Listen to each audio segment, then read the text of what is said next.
Hello viewers, Mescal here. So I've got this precursors that I've been cold aging in the freezer for the last month and a few days.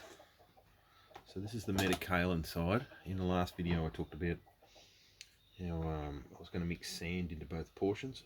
The sand went in before I cold aged it for a month. I'm just going to add both things to the pot. The cake mixer here, and put the dough mixer in first.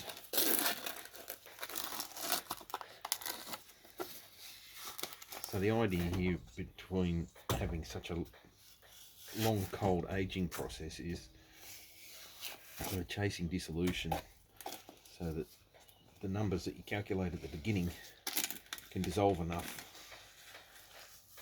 I'm talking about the numbers of the alkali that needs to react with the aluminium and the silicon. You need enough of it in there, enough of it dissolved properly to join together for the planned stoichiometric geopolymer that you're chasing. That comes down to the ratios of the different elements. So if they're not fully dissolved, you don't know, you can't map exactly in your brain how much of this is going to join with how much of that. And the end result would be unreacted alkali that would end up giving you this stuff, efflorescence, which is powdery destruction from within of the cement. And it is very destructive. I'll show you another example of the crumbling.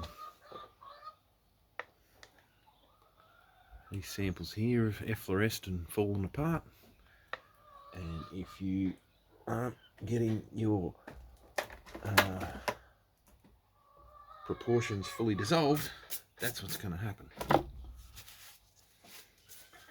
Efflorescence is going to haunt you at every curve if you don't know what you're doing in regards to getting the right dissolution. So these two things won't, harden up by themselves in the fridge, because this one's just all silicon and lye, and the other one was all metakaolin and lye. There wasn't enough dissolution to the sand pieces, because there wasn't a great heap of alkali in the metakaolin side. There's more alkali in the diatom side. The reason for that is it's going to force movement of ions from one portion, this part B here, into the part A. So yeah, that's what we're talking about. I'll just carry on and get all this stuff in the pot, and then I'll start the thing.